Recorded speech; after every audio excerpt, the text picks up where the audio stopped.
사도행전 2장 42절에서 47절까지의 말씀 다 찾으셨으면 우리가 한 목소리로 같이 읽도록 하겠습니다. 같이 읽습니다. 그들이 사도의 가르침을 받아 서로 교제하고 떡을 떼며 오로지 기도하기를 힘쓰느니라. 사람마다 두려워하는데 사도들로 말미암아 기사와 표적이 많이 나타나니 믿는 사람이 다 함께 있어 모든 물건을 서로 통용하고 또 재산과 소유를 팔아 각 사람의 필요를 따라 나눠주며 날마다 마음을 같이하여 성전에 모이기를 힘쓰고 집에서 떡을 떼며 기쁨과 순전한 마음으로 음식을 먹고 하나님을 찬미하며 또 온 백성에게 칭송을 받으니 주께서 구원받는 사람을 날마다 더하게 하시니라. 아멘.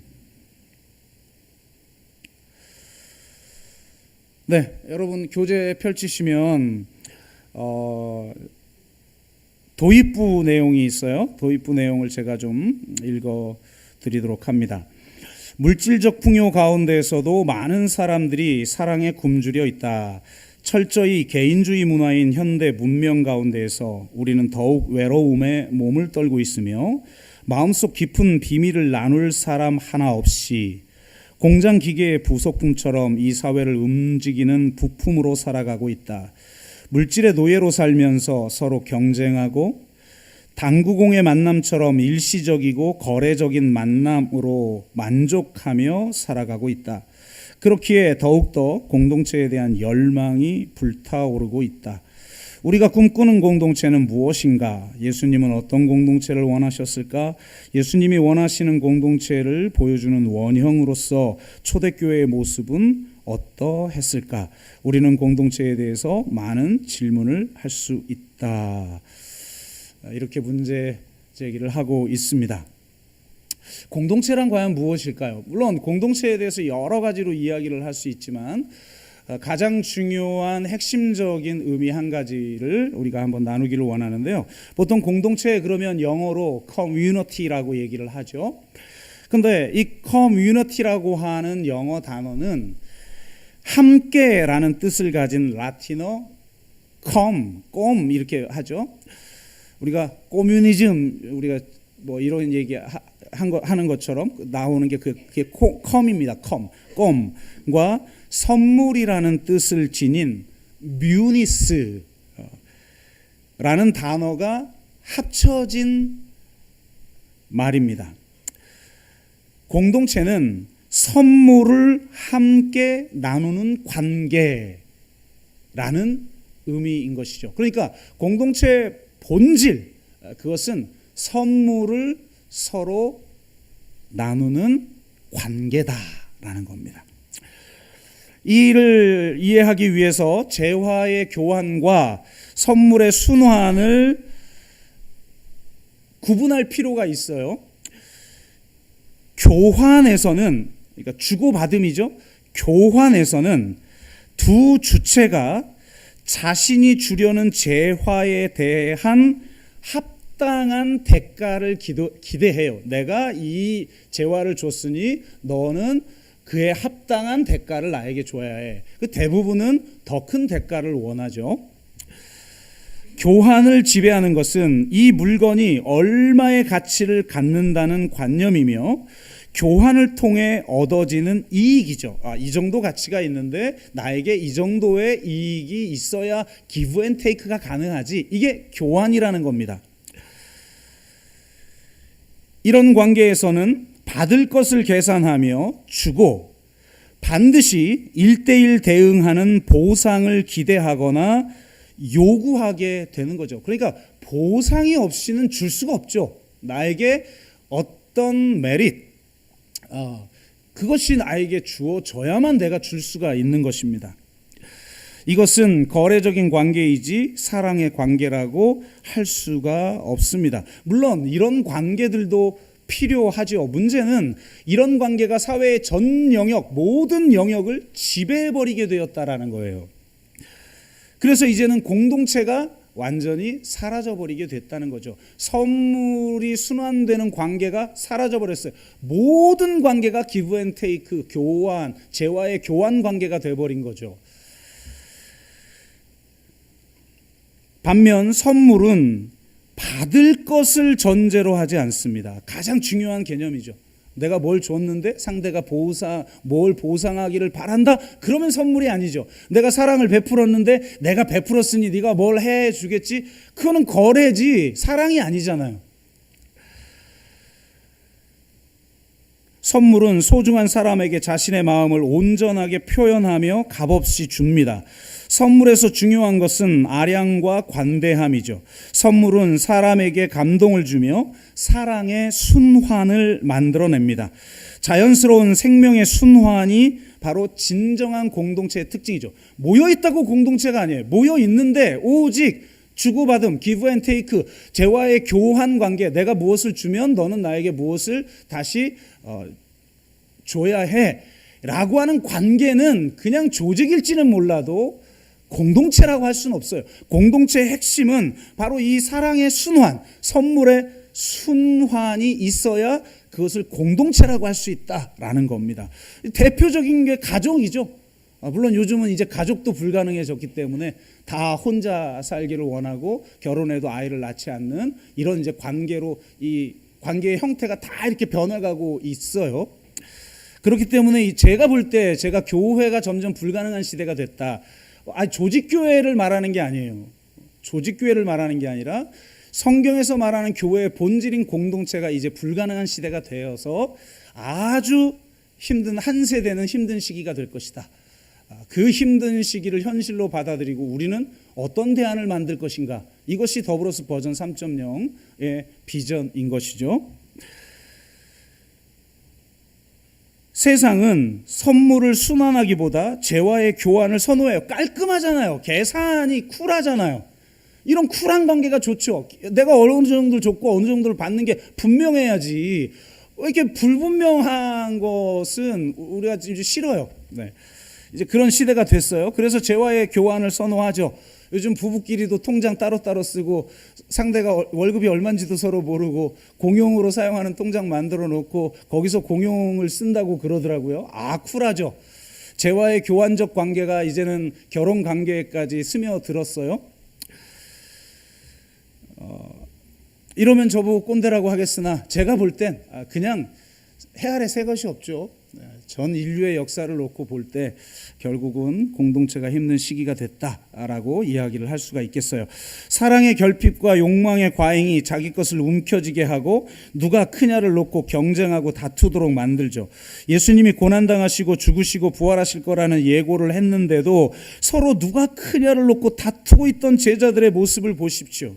이것이 인간의 한 단면이죠. 그런데 오늘 우리가 함께 읽은 이 본문을 보세요. 아니, 십자가에 주님이 달리시고 부활하시기 전에 예수님이 고난당하고 죽고 부활할 것을 예고했음에도 불구하고 누가 크냐, 누가 나중에 하나님의 나라가 성취되어지면 더 높은 자리에 앉을 것이냐, 그걸 놓고 심지어는 부모까지 대동해가지고 치맛바람 날리면서 이렇게 말하면 좀 이거 수정합니다. 약간 평등하지 않은 용어였어요. 하여튼 그 장면에서만 엄마들이 온 거죠. 그런데 우리 아들을 하나는 좌편 하나는 우편에 앉게 해달라 이렇게 얘기를 하잖아요. 참 이게 얼마나 답답한 노릇입니까? 그런 사람들이 지금 우리가 함께 읽은 공동체로 변화되어졌어요. 어떻게 이런 일이 가능했을까요? 그들이 먼저 진정한 선물을 받았기 때문이에요. 선물을 순환시키는 것이 공동체인데 우리는 선물할 줄 몰라요. 왜? 내가 사랑을 받을 못했으니까. 내가 진짜 선물을 경험해보지 못했으니까 선물할 수 없는 존재들이 돼버린 거죠. 그런데 예수 그리스도의 십자가의 죽음과 성령의 임재라는 그런 선물을 그들이 누리게 된 거예요. 그들은 예수 그리스도의 십자가와 부활을 통해서 예수 그리스도가 누구이신지 온전히 알게 되었고, 예수 그리스도께서 성취하신 용서와 화해, 새 생명, 새 창조, 그리고 새로운 나라가 무엇인지를 그들이 알게 된 거예요. 경험적으로 알게 된 거예요. 예수님이 3년 동안 공생애를 통해서 그 제자들에게 가르쳤던 것을 이해하지 못하다가 예수 그리스도의 십자가와 부활의 사건을 경험하고 나서야 이걸 말씀하시는 거였구나라고 온전히 깨닫게 된 거죠. 예수님을 배반하기조차 했던 그들에게 전적인 은혜로 값없이 감당할 수 없는 선물을 주셨습니다. 그것은 헤아릴 수 없을 만큼 크고 존귀하고 신비한 선물이어서 도무지 값을 매길 수가 없고, 그렇기에 갚을 길이 없어요. 여러분, 기브 앤 테이크, 이만큼 줬구나 라고 내가 수량적인 판단을 하고, 그럼 내가 이만큼 주면 적당한 관계를 맺을 수 있겠구나 라고 생각을 해야 되는데, 내가 받은 게 이건 값으로 따질 수 없는 너무나 어마어마한 게 주어졌단 말이에요. 이걸 어떻게 갚습니까?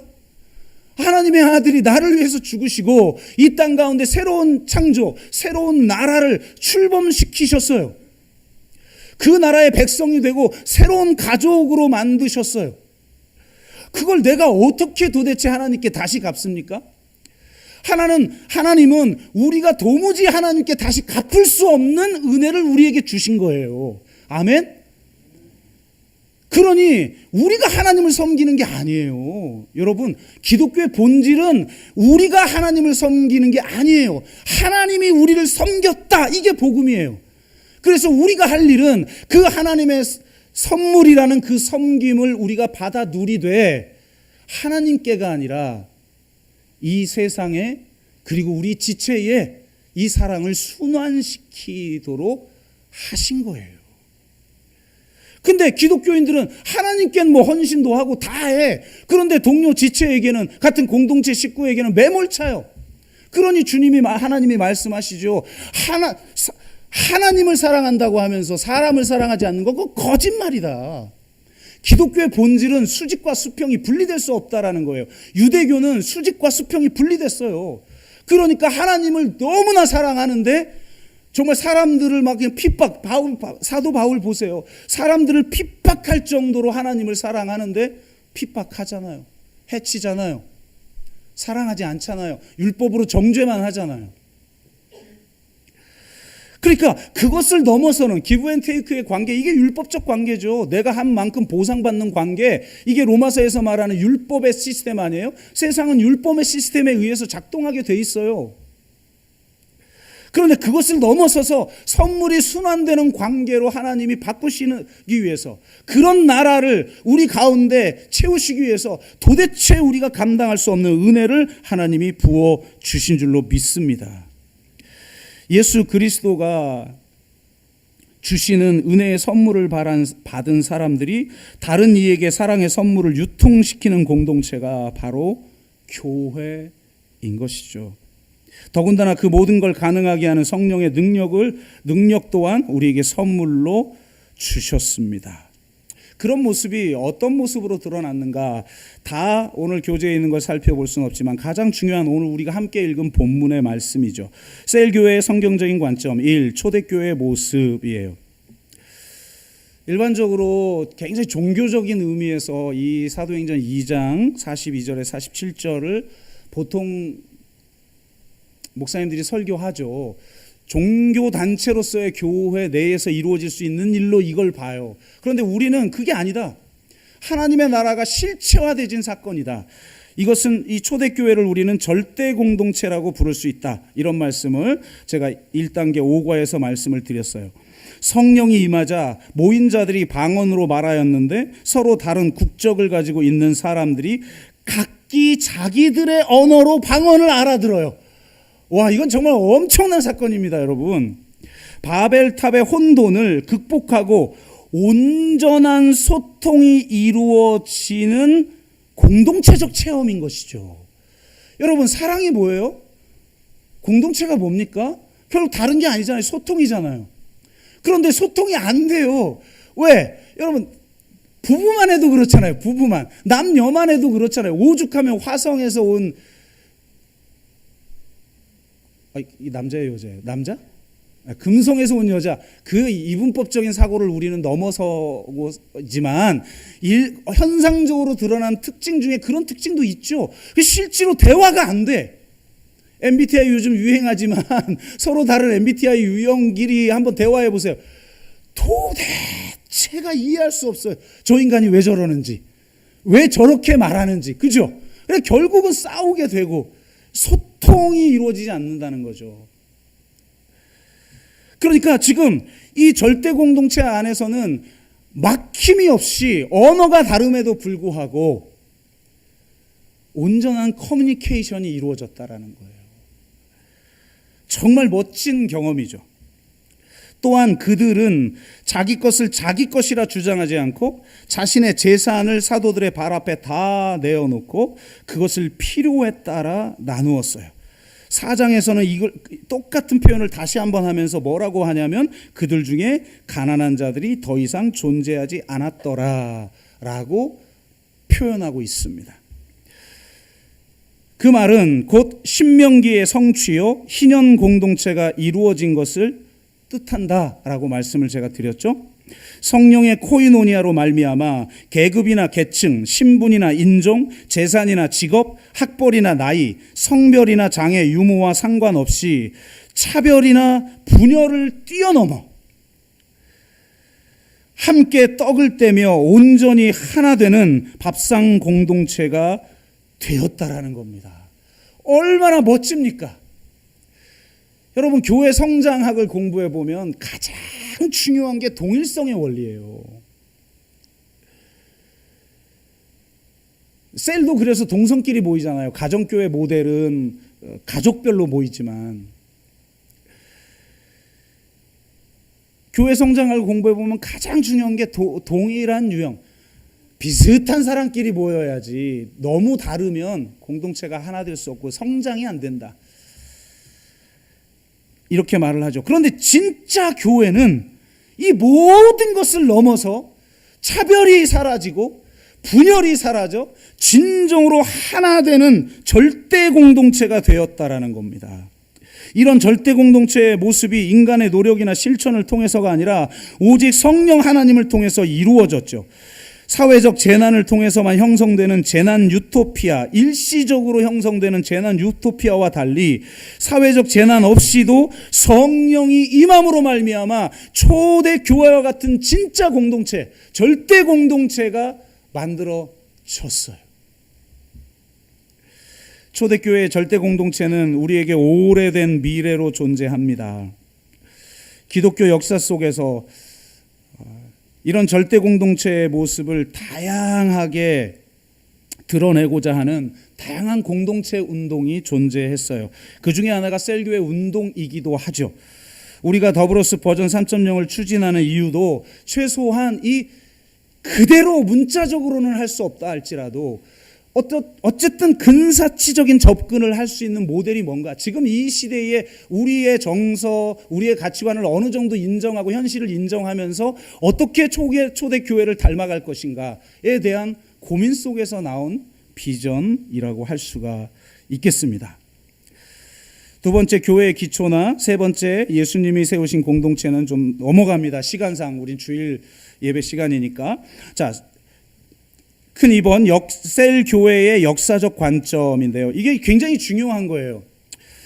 신약 교회를 뭐라고 표현하냐면 대그룹과 소그룹 두 날개를 이룬 교회 형태였다, 이렇게 얘기해요. 이걸 이제 양날개 교회 이론이라고 하는데, 전국의 많은 교회들이 이 대그룹과 소그룹의 양날개를 통해서 교회가 성장하자 이러면서 많은 운동들을 펼치고 있는데, 이 이론에 대해서는 조금 후에 설명을 하겠지만 우선 우리는 이 말을 우리가 함께 그동안 나눴던 것으로 이해를 해보자는 거예요.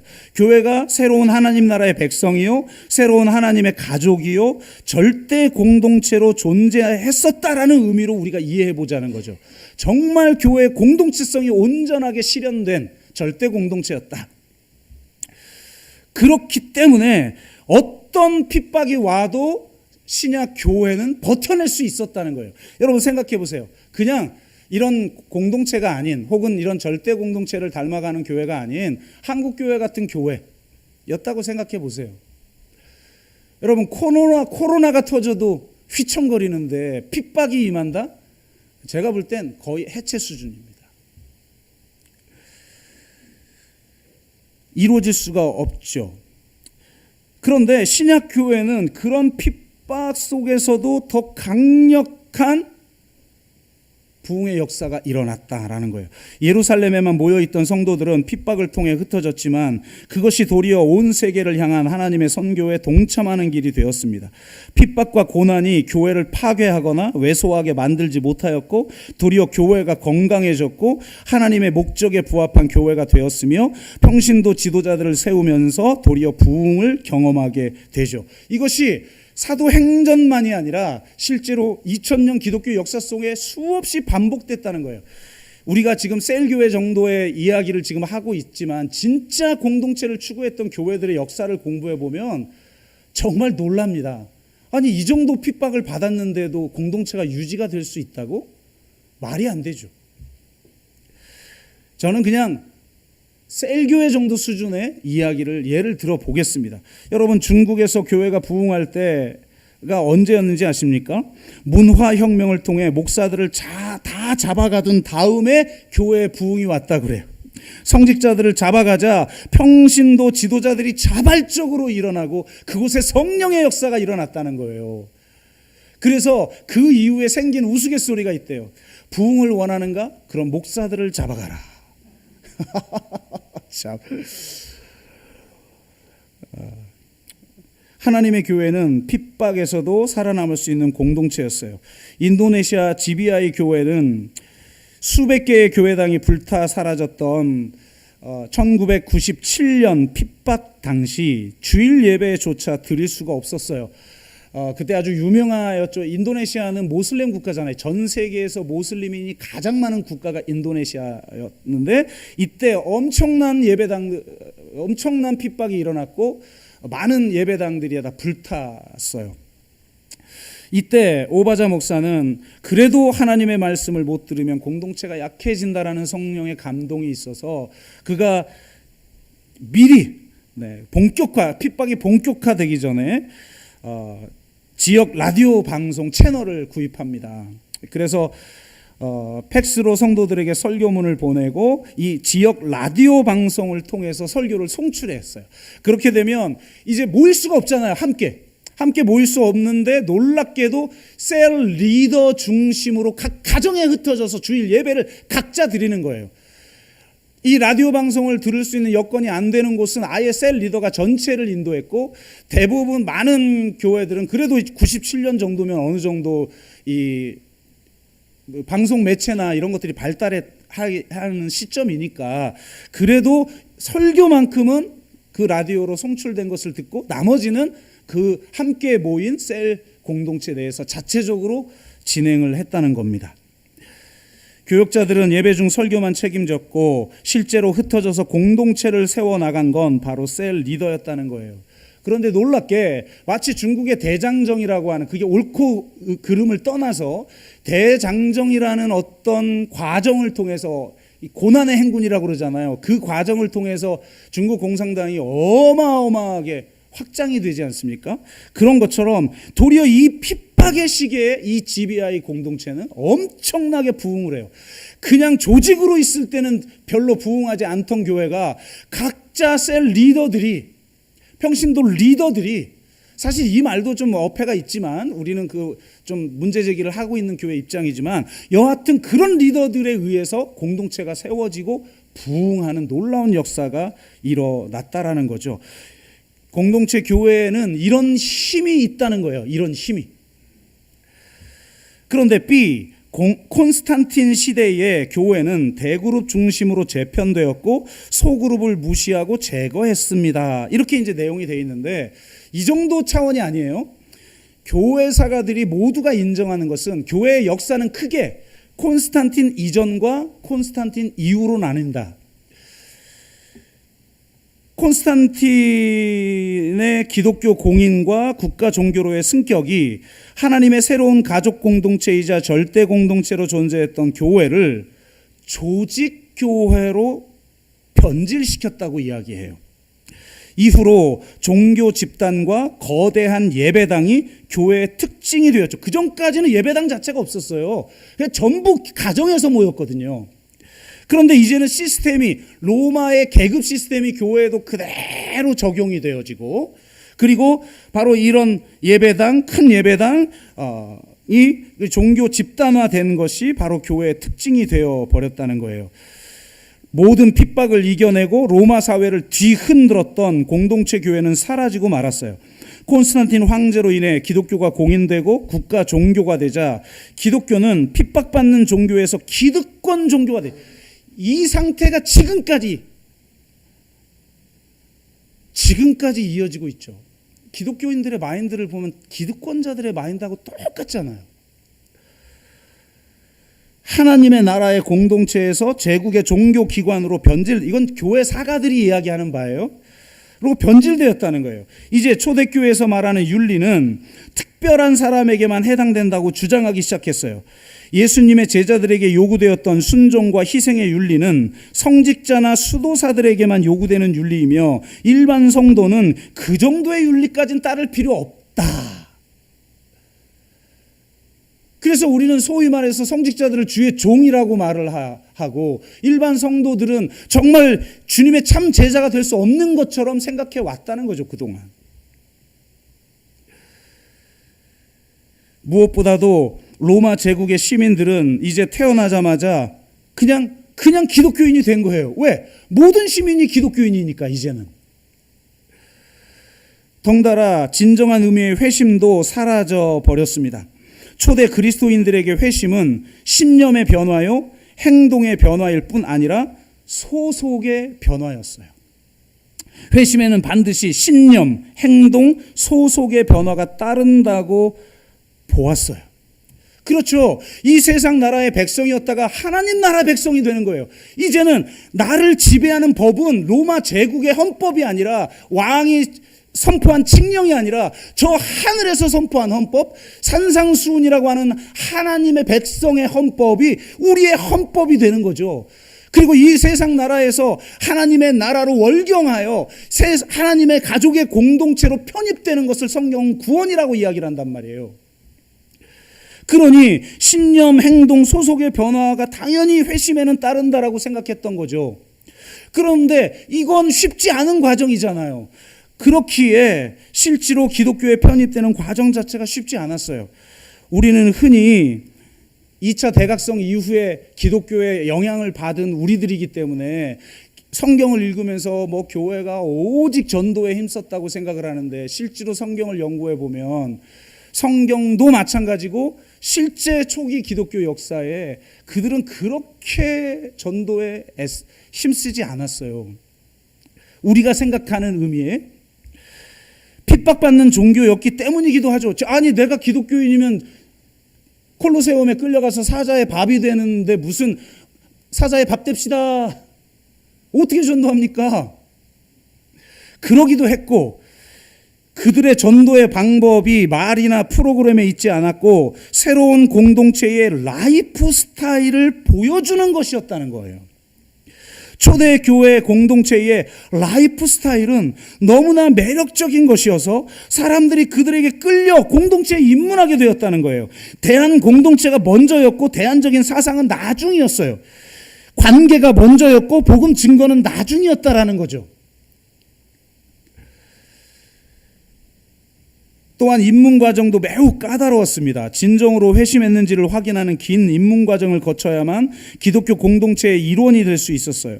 초대교회의 입문 과정은 4단계로 이루어졌어요. 첫 번째, 제1단계는 정말 그리스도인이 되려고 하는지에 대한 정밀 검사가 이루어졌습니다. 뭐 어떻게 보면 뭐 카타콤에서 뭐 예배드리고 이래야 되니까 그럴 수도 있겠으나 정말 그리스도인이 되려는가? 정말 우리의 공동체의 원이 되려고 하는가? 진짜 참 예수의 제자가 되려고 하는지를 묻는 거예요. 그럴 마음이 진짜 지금 그 사람은 그렇지 못하더라도 그럴 마음이 있는지를 확인하는 과정이 1단계. 두 번째 단계는 양육의 과정인데 3년에서 5년간 이루어졌다고 합니다. 그 과정은 매우 어려웠으며 마지막에 그들의 삶이 변화되었는지 영적 후견인이 인정해야만 이 사람은 진짜 3년 5년 동안 변했어요. 제가 보증합니다.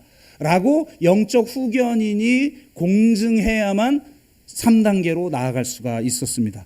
3단계로 그들은 세례전 마지막 주까지 신앙 문답 과정에 매일 참석했는데요. 이때 기독교 신조들과 교리적인 것들을 배우고 다양한 이단들에 대한 경고의 내용을 배웠다고 합니다. 이 모든 과정을 마치고 나면 마지막 단계로 세례를 베풀었다고 그러죠. 그들은 이 과정을 마치고 나서야 기독교 공동체 활동과 성만찬에 참여할 수 있게 되었습니다. 하지만 공동체 체제가 만들어지자, 콘스탄틴 체제가 만들어지자 이제 신념과 행동과 소속의 변화 없이도 누구나 쉽게 기독교인이 될 수가 있는 거예요. 우리 그냥 교회 출석 카드 쓰면 그냥 교인 되듯이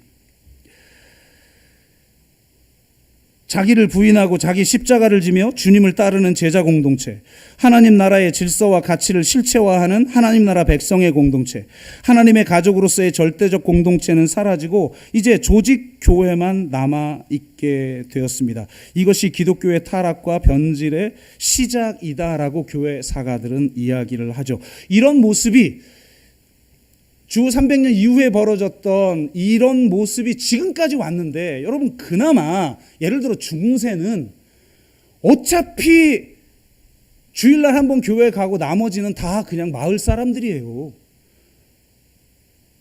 그게 나름 공동체가 그냥 유지될 수 있는 시스템이고, 지금처럼 성경을 인간의 탐욕을 긍정하는 방향으로 읽지 않았어요. 여러분 중세 공부를 해보면 우리는 가장 타락했던 시대다. 그건 종교개혁이 일어나기 직전에 그랬던 것이지. 실제 중세는요. 이번 한 주 동안 우리가 나눴던 그 비유의 말씀을 실제 사회 시스템에서 실천을 했던 그런 시스템이에요. 그게 가능했대 그나마. 그런데 역시 점점 썩어가서 면죄부까지 팔 정도로 썩어가는 기독교에 대해서 종교개혁이 반기를 든 거죠. 그런데 종교개혁이 반기를 들면서 실제로 정말 그 역사 동안에 있었던 긍정적인 걸 수용했어야 되는데 카톨릭의 모든 걸 저버리면서 철저하게 그냥 복음이 개인화돼 버렸단 말이에요. 내가 그냥 마음으로 믿으면 그냥 천국 백성이 되고 죽으면 천국 가는 복음으로 완전히 축소시켜 버렸단 말이죠. 그러다 보니 교회는 구원받은 백성들이 모였는데 구원받은 백성들의 정체성과 삶의 태도나 라이프 스타일을 보면 전혀 성경적이지가 않죠. 세상보다도 세상적이에요. 제가 볼 땐. 세상에 더 잘 적응할 수 있는 인간으로 특화되는 것 같아요. 도리어. 세상에 적응하지 못하고 세상에 저항하고 어떻게 하면 하나님 나라를 실체화시킬 것인지, 어떻게 하면 우리가 이 땅에 하나님의 새로운 가족을 만들어낼 것인지 분투하는 교인들이 아니라 그저 교회에서는 평안을 누리고 위로받고 은혜받고 세상에 나가서는 세상 사람들보다 더 성공적인 삶을 살아가도록 만드는 그런 소시민적 윤리가 기독교 윤리인 것으로 착각하는 교회가 되어버렸으니, 그게 세상의 문화가 더 문화 수준이 낮을 땐 먹혔단 말이죠. 그래서 어느 정도 부흥도 경험해요. 그런데 세상이 지금은 기독교보다 더 수준이 높은데요, 의식 수준이. 그러니 이게 지금 안 되는 거죠, 말이. 비상식적 집단이 되어버렸는데, 기독교는 너무 윤리적 수준도 떨어지는 집단이 되어버렸는데요. 어떻게 우리가 우리의 삶의 라이프 스타일을 그들에게 경험시킴으로 감동해서 도대체 당신들은 왜 그렇게 삽니까? 그러면서 소망의 이유를 물으면 나는 예수 그리스도 때문에 그래. 이게 전도인데 누가 지금 그렇게 다가오냔 말이에요. 기독교에 대해서 너나 잘하세요 그러고 있는데, 그러니까 이게 다시 우리가 성경으로 돌아가서 이 콘스탄틴 체제가 이루어지기 전까지의 그 강력한 기독교, 소수였으나 로마에 강력한 영향을 끼쳐 기독교를 수용하지 않을 수 없도록 만드는 바로 그 힘, 이걸 다시 회복하지 않는 한 우리는 회복되기가 어렵다, 이렇게 이야기를 할 수가 있겠습니다. 자, 둘째, 삼위일체 하나님이 큰 이번이네요. 삼위일체 하나님이 디자인하신 교회. 그러니까 교회는 삼위일체 하나님께서 직접 디자인하셨어요. 따라서 교회는 삼위일체 하나님의 가장 중요한 본질을 드러냅니다. 교회는 하나님의 DNA를 가지고 있어요. 하나님의 본질은 바로 공동체입니다. 삼위일체 하나님은 상호 침투하고 상호 내주하며 사랑의 일치 속에서 사랑의 사귐 가운데 계시는 분이죠. 공동체적 존재 방식을 가지고 계신 삼위일체 하나님의 특성은 공동체적 라이프 스타일로 드러나게 되어 있어요. 그분의 창조 행위, 그분의 구속 역사의 이야기들, 그리고 교회 공동체를 세워나가는 모든 이야기가 사랑의 본질, 공동체적 라이프 스타일이죠. 하나님이 한 분이라면 단지 능력 있는 분일 것이고, 두 분이라면 서로 교제하는 사랑의 하나님일 것이고, 세 분이라면 공동체적인 분일 것입니다. 공동체는 삼위일체 하나님의 본질이자 속성입니다. 교회는 삼위일체 하나님의 DNA를 가지고 있는 곳이죠. 하나님은 그런 공동체를 세우기 위해서 영원전부터 계획을 세우고 계셨습니다.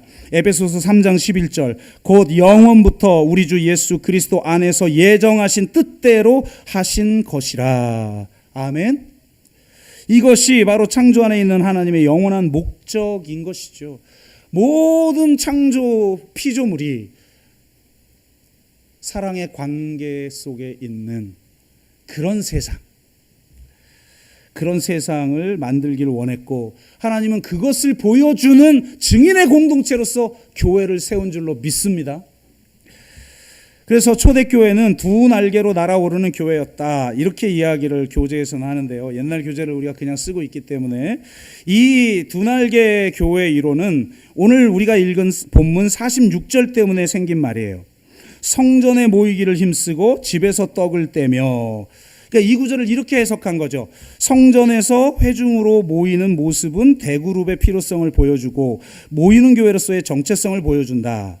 가정에서 떡을 떼며 모이는 모습은 소그룹의 필요성을 보여주며 흩어지는 교회로서의 정체성을 보여준다. 이렇게 해석을 합니다. 그래서 대형 교회들도 다 이 두 날개 교회를 주장하죠. 굉장히 좋아요. 왜냐? 대그룹으로 모이는 모임이 아무리 커도 상관없거든요. 몇만 명이 모여도 상관이 없거든요. 대신 소그룹에서 이걸 경험하기만 하면 되죠. 그래서 저희 교회는 공동체형 양날개 교회를 주장하죠. 대그룹도 공동체성을 해치지 않는 정도의 규모여야 된다. 공동체성을 해칠 정도 규모로 교회가 부흥할 땐 반드시 분가하여 우리가 또 다른 공동체를 세워야 한다. 그래서 우리가 어려운 중에도 향남 아름다운 교회를 분리 개척시킨 것 아니겠습니까?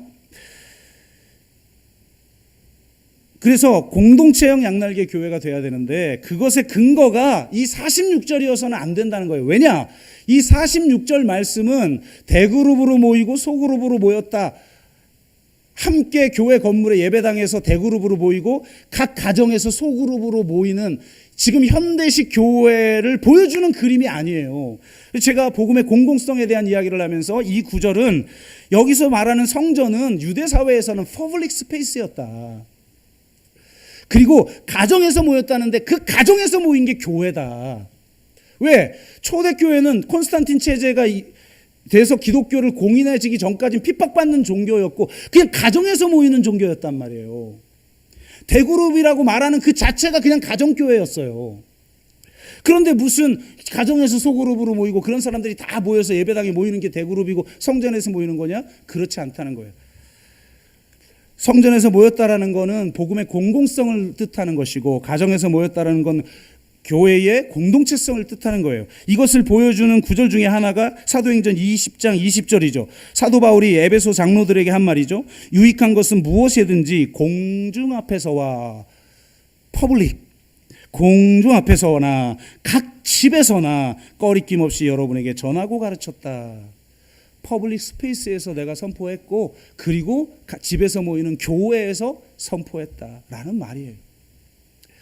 그러므로 우리는 이 46절에 근거하여서 양날개 교회를 말할 것이 아니라 시대적인 필요에 맞게 어떻게 하면 성경적 원리를 지금 시대에 맞게끔 적용하느냐라고 하는 고민 속에서 하나님의 초월성은 대그룹에서 주로 나타나고 하나님의 내재성은 주로 소그룹에서 나타나니 소그룹을 통하여서 이 교회의 공동체성을 좀 더 밀도 있게, 전체 공동체를 통해서도 공동체성을 경험해야 되지만 소그룹을 통해서 좀 더 밀도 있게 소그룹을 경험해야 한다라고 하는 것이 바로 셀교회의 모델이라는 거죠. 그냥 목회적 적용이지 초대교회가 그랬다라고 하는 건 잘못된 해석이다 정도로 이야기를 하겠습니다.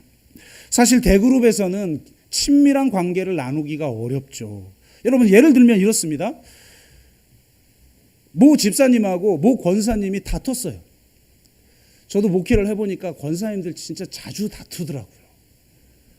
오죽하면 권사님들을 권투사범이다, 이렇게 얘기를 하겠습니까?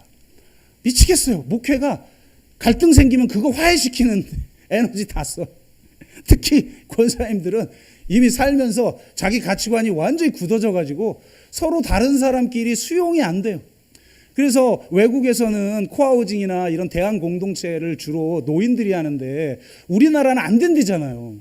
기노치 이사장님이 그러더라고요. 한국에서는 안 됩니다. 왜요? 그랬더니 한국의 어르신들은 민주화를 경험해 본 경험이 없기 때문에 서로 대화하고 합의 보고 수정하고 수용하고 대안을 만들어가는 과정 자체를 어떻게 해야 될지를 배워본 적이 없어서 모아놓으면 깨집니다. 그렇게 얘기를 하더라고요. 와, 완전 설득됐어요. 우리 교회는 그런 분들이 안 계신 줄로 믿습니다. 그러니까 둘이 싸우면 답이 없어요. 보통 어떻게 해결합니까? 예배가 여러 개잖아요. 1부, 2부, 3부, 4부가 있는데 모 권사가 2부 예배 드려? 난 1부 예배 드리면 돼. 안 보면 돼요. 저 사람이 앞에서 예배 드려? 난 뒤에서 예배 드리다 가면 돼요. 나 혼자 그냥 기도하고 하나님 은혜 받으면 돼요. 우리는 혼자 그냥 기도하고 은혜 받으면 되는 신앙이거든요. 한국교회 신앙은. 그런데 만약 이게 대그룹에서는 이게 통하는데 만약에 소그룹에서 발생한 일이라고 생각해 보세요. 소그룹 모임이 가능하겠어요? 어떻게든 화해해야죠. 어떻게든 갈등을 풀어보려고 노력해야죠. 그래서 그 관계가 화해의 공동체, 화해의 관계가 될 때 하나님의 은혜가 임하는 거잖아요. 하나님 앞에 예배 드리려고 하다가 형제랑 다툰 일이 생각나면 그거 먼저 해결하고 와서 예배 드리라는 거예요. 왜? 관계가 회복되지 않는 예물, 관계가 회복되지 않는 예배, 하나님이 안 받는다는 거예요. 그러니까 우리가 먼저 그걸 해결해야 되는데 소그룹에서는 어쨌든 해결하려고 하게 되어 있다라는 거죠. 여러분, 가정이 그렇잖아요. 부부싸움 빡세게 했어요. 보통 다른 사람과 그렇게 싸웠으면 어떻게 하죠? 부부싸움 하십니까? 목사도 하는데 성도님들 안 하겠어요? 이렇게 부부끼리 싸우듯이 평소 우리 주변 사람들하고 싸웠다가 관계 다 깨지죠. 끝나죠. 그런데도 같이 살아요. 이게 결혼이 강력한 제도예요. 그러면 같이 살아야 되니까 어쩔 수 없이라도 여보 내가 미안해부터 시작해서 그때 왜 그랬는지 우리 대화를 해봅시다. 그러면서 딱 하면서 이제 성령이 임하면 소통이 되는 거죠. 그전에는 해석되지 않는 방언으로 들렸던 말이 이해되어지는 거예요. 할렐루야. 그게 가족이잖아요. 그게 여전히 힘든 과제지만 근데 가족은 그렇게 되는데 왜 교회는 안 되는 거예요? 아니, 인간적 사랑보다 더 고차원적 사랑이 존재한다는 걸 증거하는 공동체가 교회인데 가족보다 못해요. 교회가 덕하면 교회 분열하고 깨지고 막 서로 내 거네 네 거네 하고, 그게 무슨 교회입니까? 그냥 종교의 이름으로 모인 집단에 불과한 것이죠. 그러니까 정말 서로 화해하고 자신의 깊은 고민들과 아픔을, 심지어는 비밀까지도 서로 내어놓고 고백할 수 있는 공동체. 제가 어느 셀 세미나 갔더니 어느 한 분이 나와서 간증을 하더라고요. 강남 교회예요. 그러니까 역시 멤버들이 좀 수준이 다른가 봐요. 자기 셀 안에서 있었던 얘기를 하는데 주로 이렇게 셀에 모이면 그런 걸 한대요. 우리 남편이 이번에 어디 대기업 어디 중진으로 좀 승진하게 될 것 같아. 기도해줘. 우리 이번에 저기 우리 기업이 이제 주가 상장하게 될 것 같아. 기도해줘. 우리 아들이 이번에 이제 경기고등학교 다니는데, 네. 지금은 뺑뺑이, 저도 경기고 나왔거든요. 별로 그런 건 아닌데 경기고 경기고만 얘기하면 안 되지. 경기고에서 이렇게 보면 휘문고가 보여요. 우리 아들이 휘문고 다녀. 이러면서 공부 잘할 수 있도록 기도해줘. 그러면 서로 막 기도하는데, 이분이 그 모임에 처음 와본 거예요. 이사를 와가지고 교회 등록해서. 근데 자기는 너무 지금 힘들거든요. 그래서 네, 여기는 다시 못 오겠구나 하다가도 성령께서 그래도 나누라는 마음을 주셔가지고 자기 지금 현재 당하는 아픔을 나눈 거예요. 저 사실 우리 아들이 사고를 쳐가지고 학교 일진인데 사고를 쳐가지고 제가 아들보다 더 학교를 자주 출석하고 있습니다. 우리 남편이 바람을 피워서 지금 이혼 소송 중에 있습니다. 그러면서 이제 자기의 아픔들을 다 나누는 거예요.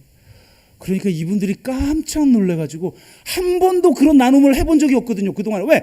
강남은 서로 잘난 거 재야 되는데 우리 애들 초등학교 때부터 저기 의대를 목표로 해서 특수학급에 보내야 되는데, 이런 부모들이 모여가지고 자기 잘난 얘기만 하다가 완전히 자기 그냥 막 밑바닥에 있는 이야기를 하니까 이분들이 깜짝 놀라고 그게 감동이 돼가지고 갑자기 성령이 그 가운데 임한 거죠. 그러니까 갑자기 한 번씩 자기 얘기를 합니다. 사실 우리 아이 경기고 다닌다고 하지만 우리 애도 지금 사고 쳐가지고 사실은 우리 남편이 지금 바람 피는 것 같아요. 뭔 바람을 강남은 많이 피나 몰라. 그래요. 사실은 우리 사업장이요. 사실 힘들고 그 동업했던 자가 그냥 갖고 튀어가지고 엄청난 문제를 지금 해결해야 되는 과제가 있어요. 그러면서 저를 위해서 기도해 주세요. 가장 내놓기 싫은 자존심 상하는 문제들을 내놓기 시작하면서 진짜 공동체가 이제 만들어져 가게 됐다라고 간증을 하시더라고요. 참 있기 힘든 일이죠, 강남에서는. 그러나 어쨌든 이런 낮은 단계에서 말하면 요 정도. 그리고 초기 교회와 같은 그런 역사가 정말 진정한 공동체 속에서는 온전하게 이루어지게 되는 줄로 믿습니다. 시간이 없기 때문에 제가 마무리를 해야 되는데, 셀이 아닌, 역시 셀 양육을 이 설교 시간에 짧게 한다는 건 거의 불가능한 일인 것 같은데요. 제가 제목만 얘기해 드릴게요. 자신의 갈증 해결에 집중하는 모임, 자신들의 만족을 추구하는 모임, 복음 전파를 위한 모임, 특별한 모임을 위한 모임, 성경 공부를 위한 모임. 이것은 셀이 아니라는 거예요. 전도를 위해서 모였다든지 성경 공부를 위해서 모였다든지 또 한 번 예배를 드리는 모임으로 모였다든지, 이게 셀이 아니라는 거예요. 셀은 그저 한 번 예배 드리는데 또 한 번 예배를 드리는 게 아니에요. 셀은 진짜 우리가 공동체라는 것을 인식하고 공동체적 라이프 스타일을 함께 나누는 거예요. 구원받은 사랑의 공동체를 서로 체험케 하여 서로를 세워줌으로써 그리스도의 몸을 이루어가는 곳, 그곳이 바로 셀인 거예요.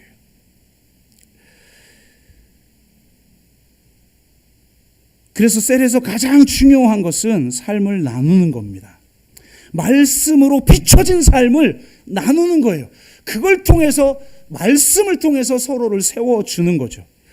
일주일에 한 번, 또 한 번 모이는 정도가 아니에요. 셀의 성숙도는 공식 모임 이외에 얼마나 비공식적인 모임, 무목적적인 모임을 자주 갖느냐에 의해서 결정되죠. 교회 전체도 마찬가지예요, 사실은. 얼마나 무목적적이고, 주일날 11시는 우리 전체가 약속했기 때문에 목적식적으로 지금 주일을 지켜내는 거잖아요. 이 모임 이외에 얼마나 무목적적으로 비공식적으로 우리가 서로 연락하고 만나서 진짜 공동체적 라이프 스타일을 서로 함께 공유하느냐. 이것이 바로 셀인 것입니다. 셀은 프로그램이나 조직이 아닙니다. 셀의 본질은 공동체적인 라이프 스타일인 것이죠. 새로운 하나님의 가족이 되어 서로 섬김으로 서로를 세워주며 공동체적 라이프 스타일, 하나님의 삼위일체 하나님에게 드러난 바로 그 사랑의 사귐이라는 공동체적 라이프 스타일, 서로 온전하게 내어주며 서로가 선물이 되어주는 관계, 그 선물이 수만되어지는 진정한 공동체로서의 라이프 스타일을 함께 살아내는 것, 이것이 셀인 줄로 믿습니다. 우리 모든 셀 가운데 이런 역사가 일어나기를 주의 이름으로 축복합니다. 우리가 한번 같이 찬양하고 기도합시다. 오늘 찬양은 우리가 한번 서로에 대해서 감사하면서 찬양을 했으면 좋겠어요. 사실 저도 하나님을 정말 뜨겁게 만나고 아주 실체적으로 만난 사람인데, 그게 저 혼자 만나려고 노력해서 만나진 게 아니라 수많은 사람들의 섬김을 통해서 하나님의 임재가 우리 가운데 이루어진 것입니다. 여러분이 지금 이 자리에 있기까지 수많은 지체들의 섬김, 그걸 통해서 우리가 얼마나 사랑받는 존재인지, 또 얼마나 사랑할 수 있는 그런 존재인지를 알게 되었으므로 우리 공동체 모두에게, 서로가 서로에게 좀 감사하면서 찬양을 하도록 하겠습니다. 우리 한번 같이 부릅니다.